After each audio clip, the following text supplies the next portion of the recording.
Some small businesses can't afford a directory listing, but they have skills and they have talent. Their talent matches the hard work and the know-how. Their workplace can be from the kitchen or a van. The business might be set up in a home or a garage. You don't find these providers listed in a book directory, but you can find them on eqicaribbean.com, the online tool you'll need to search for products and services. Because as long as you are searching, we'll be here to list them.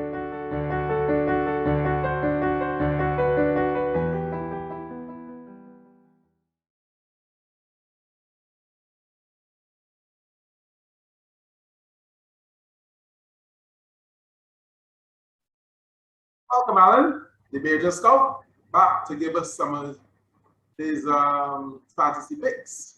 What do you have for us, Alan? Well, Terry, there's quite a bit on the injury front that we need to get to, because there have been a few guys who've gone hurt over the last few weeks that may be coming back. A few guys who went into the COVID protocol that might be coming back as well. So quite a few roster updates you may need to keep track of here. So starting with Vujovic. He and Embiid were diagnosed with COVID, so they're both going to be out for a little while. I think they're both are still early in, we still don't know exactly when they're going to be back. It's at least 10 days, but both are still early in that process right now. Laurie Marketing, he should be back soon along with Chris Middleton, maybe within a week or so. They should both clear protocol. Jimmy Butler, he was injured over the last week or so. He should be back soon as well. Giannis should also be back soon. I think he had a small injury. Jaylen Brown was out with a hamstring injury, and he should be back sometime next week, maybe week after as well. Unfortunately, Colin Sexton had a MCL tear, so he's going to be out for the rest of the season. So if you have him on your roster, probably good to drop him and get someone else to replace him for now. Michael Porter Jr., and he was on my big picks to make a big jump this year, but he started the year really slow. And now you're hearing that he's going to be out with a back issue for the foreseeable future. So yeah, I guess you could probably hold on to him until you hear a bit more, but I think he's going to be out for a little while. Klay Thompson, slated to be back sometime in December. He's been out for almost 2 years. So I guess if you're a Klay Thompson truther, you can probably pick him up now if he's still available. But he's been out for 2 years, so I don't know what type of rhythm he's going to be back in. But the Warriors are playing well right now, so I think they may bring him back pretty soon. LeBron is LeBron with his abdominal strain too. I think he may be out another couple of weeks, but don't have a whole lot of details on that. We have to wait and see. And Taylor Horton Tucker, he's been practicing again this week, so he should be back maybe sometime next week. And Rui Hachimura, he was out for personal reasons. He hasn't played at all for the entire season.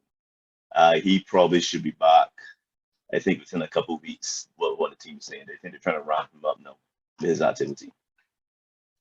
Couple other guys that are more on the horizon. Victor Oladipo, still not traveling with the team or anything, so I think he's going to be out maybe until probably around January. Same for TJ Warren. They got some good news with his recovery with his stress fracture in his foot.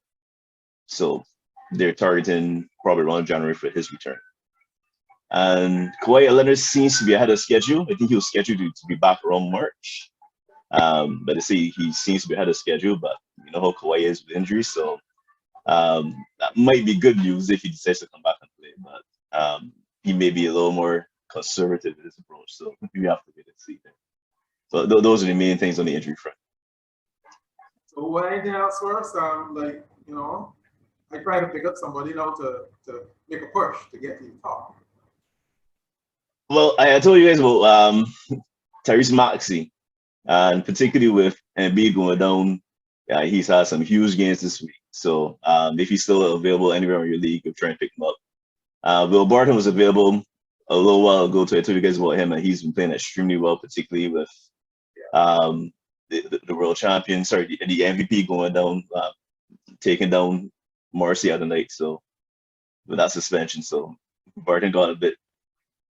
His numbers has been going up recently. Also with Porter Jr. being out, Barton's actually picked up quite a bit as well. If Andre Drummond or Ricky Rubio, again, those are two teams that really have injuries.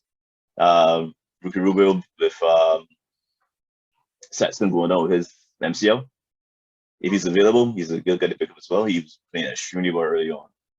And well, two other guys, Thaddeus and Barry Portis, again, two teams that have, well, Portis more so because Milwaukee had a lot of injuries. So if Portis is available, he's been pretty well since they've been very short-handed.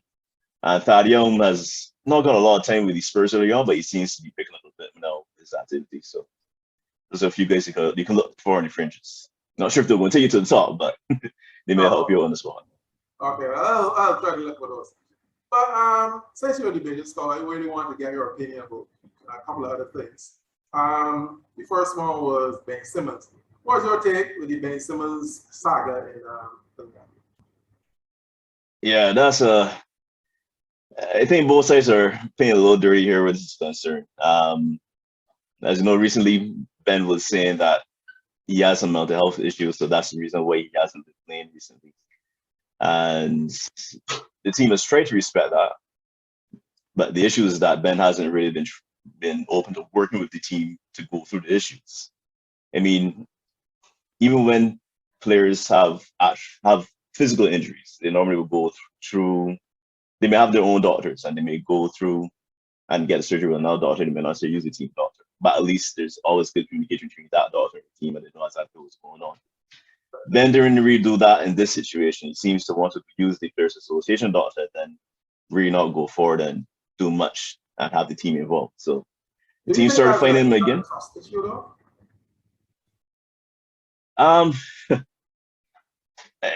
I think it could be a bit of a trust issue because as far as Ben is concerned, he doesn't want to get involved with the team doctors because he thinks the team doctors are just going to try to force him to play again. But as far as the team is concerned, it's like, hey, if we were paying you, we need to be involved in some form or fashion. So that's why I say I think both teams are both sides are kind of playing a little bit dirty where this is concerned. Ben does not want to play and still thinks he should be paid even if he's not playing, and the team does not think they should have to pay him if he chooses to entirely isolate himself from the team in terms of playing, if they choose to isolate himself in terms of getting treatment or being involved in the treatment process. So yeah, it seems to be a lose-lose all around. Right, and then there's John Wall, who probably will not play the entire season at the rate it's going. Yeah, Wall that's a bit more amicable. With Wall is concerned, the team is moving in a different direction. All young players, I think they're probably one of the youngest teams ever. Just look at their roster makeup. He doesn't really fit on that roster. It doesn't make sense. It doesn't make sense to them start him ahead of Porter or ahead of Jalen Green. It makes sense to build those two young guys. It really doesn't make sense to bring a guy like John Wall's caliber off the bench either. So, and his contract is extremely terrible. I mean, Washington did well to trade him to Houston in the first place. Houston, I don't know how Houston doesn't seem to have anyone that is going to take him off their hands. So it doesn't make sense for him to play him, and I don't think they're going to be able to find a trade for him. So I think he's probably going to have to chill for the next year. And he isn't giving any indication that he's going to reject his player option the next year either. I mean, I think a team might potentially take a chance on him if they thought he might reject that option, but he's taking his money. So you may not see John Wall for a couple years. I think maybe until he gets into the last year of his contract, then they think you may see him again. But maybe until then, I don't think so. Okay. And then there's Marvin Bagley the third. I don't know what is going on with him, but you have any info on him? Yeah, that's more like a reverse Ben Simmons situation. Remember, he was the number 2 pick of the draft, the same draft with 2018. So that's with Trae Young, Luka Doncic, DeAndre Ayton, and he hasn't been as good as any of those guys. So the Kings isn't a great organization to begin with, and they have soured on him a bit. One, because he hasn't lived up to expectations, given the guys that he top of that class, and he's been injured quite a bit as well. So he's kind of fallen out of favor with the organization, and they have made a decision they were going to trade him during the offseason. However, they were unable to find a trade for him. So similar to Ben Simmons, who said, well, you didn't trade me, so I'm just going to sit. They decided, well, we couldn't get you traded, Marvin, so you're not going to be the rotation, you're not going to be starting for us, even though you're one of our better players. We decide we're going to move on from you and go in a different direction. So that upset him naturally quite a bit, because this is also going to affect him in his pocket. I mean, they're going to continue to pay him, but the issue is that he is going to have a qualifying offer next year for his contract. And I think his qualifying offer is based on the amount of minutes he plays. So if he plays his normal minutes, I think it's up to what, $14 million like the offer would be. If he doesn't make that minutes quota, I think it's only around $7 million he's going to be eligible for that qualifying offer. So naturally his agent is complaining quite a bit, trying to get him to play, particularly early on in the season. But as you would have heard recently, Walden wanted to bring him into the game, and he essentially refused to check into the game. So yeah, the relationship is just soured totally on both sides. That is also, just like the Ben Simmons situation, that's also been mismanaged quite a bit.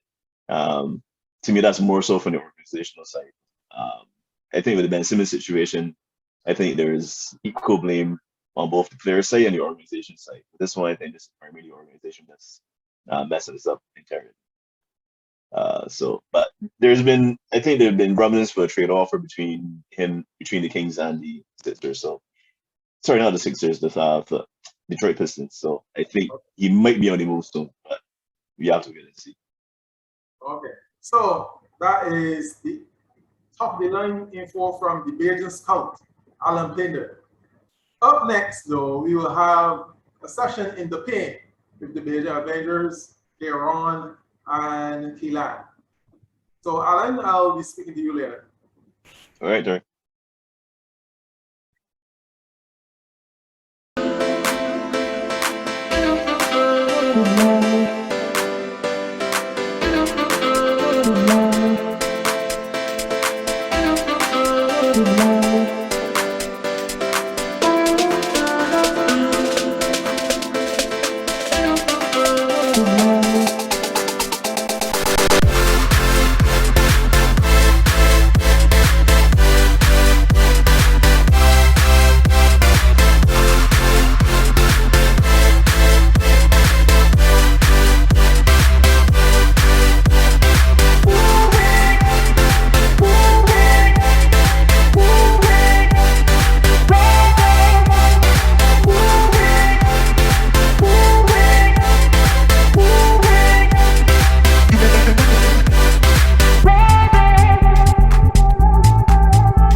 Right, we're here with Avenger number 2, who will tonight be Avenger number 1, because the other Avenger is away doing, I don't know what, but let's say that he's doing Avenger things.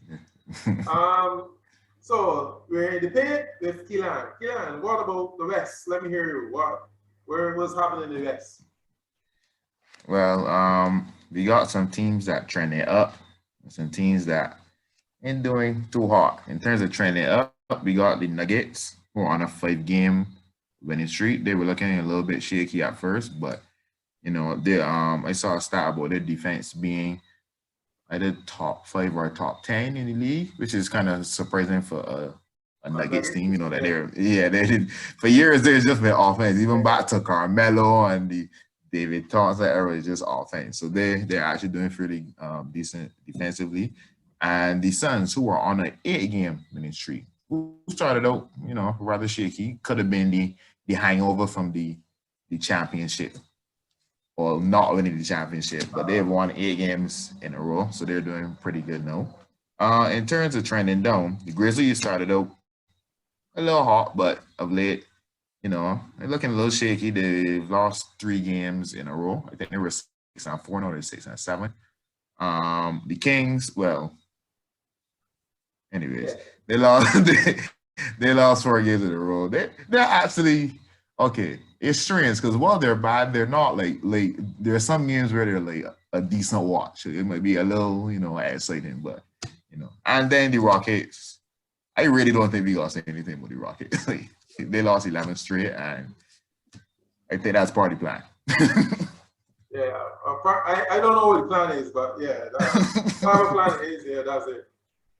All right, so we're looking now at the East. The East, we had some surprises. First surprise is that Washington is leading the East, and they are 9-3.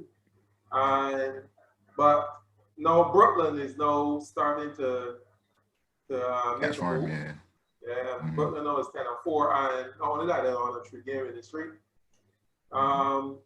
Surprisingly enough, number 4 position in the East is the Cleveland Cavaliers, and that's Boy, very interesting. I don't, very. and they have a multiplicity of people who are hurt, so that I find Yeah. that very interesting. Avenger number 1's team now is starting to hold some what do we say hand. Yeah, So look yeah, at those don't shaky day. right, and then in a 5 they take a slide. Mhm. They just won the last game, but they seem to be ready to box more than they're ready to play basketball. So they're taking a slide down the charts. Now we expected that the Knicks would be sliding down at some point, and they have started their slide. Yeah. But the biggest surprise is that Milwaukee Bucks they have a losing record at this point. They're 6-8. Yeah. I kind Well, they have some people of hurt, some heard, against yeah. commercial calls. Yeah. So we'll let's say that they'll do better next time, Yeah. right? I don't think I don't think they will be at number 11 position for very long. Nah, I Once don't they think get so. back all their players, they should be back up to the top. And Boston is also languishing somewhere down below, but they also have some Issues. right? Yeah. So that's the East and the West. No surprises in the no. Well, yes, there's some surprises, but we'll see what happens as it goes. So this is what 10 games, 15 games, and 15 Yeah. games, and that's not a big sample size. So we'll look and see what happens going forward. But as you know, even though Avenger number 1 is not here, we still have to do pick 5. Mm-hmm. Last week we will speak about how last week to so that you will remain in the frame. Last week we did too bad. Everybody did fairly well. But let's say that it was. I think last week was we went 4-5, 4-5, and 3-5, and now that puts us squarely for the next pick 5.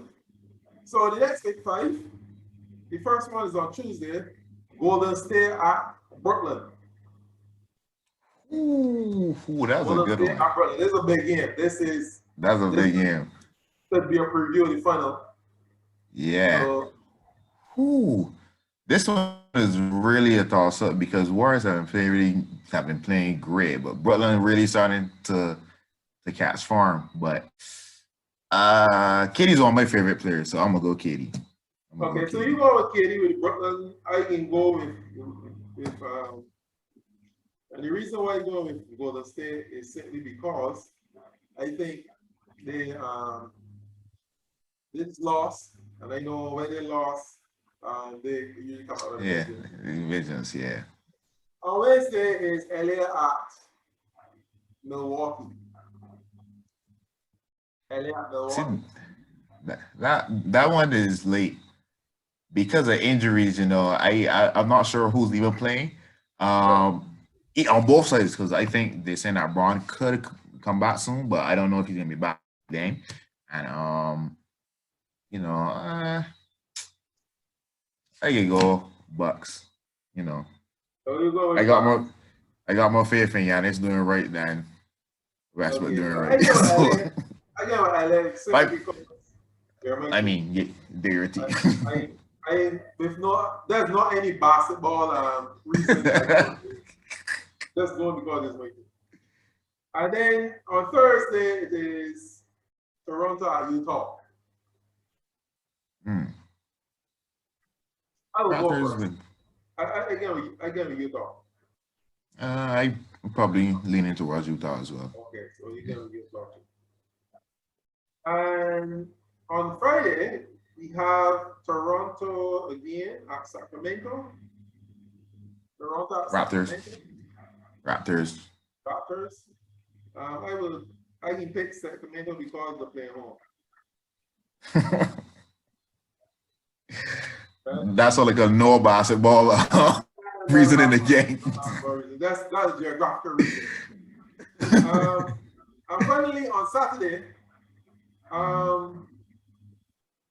you have OKC at Boston. Again, Celtics. I'm not picking any upsets. Sorry, quote unquote upsets this week. Okay, I give Boston too because they don't think that they could. I don't think OKC in their wildest dream could beat Boston, not at home. So Yeah. that is our pick 5 minus Avenger number 1. I'm sorry, he will get 0 next week. It's not my fault. And so we were in the pit with Avenger number 2, Kelan. And right now, court in session is adjourned.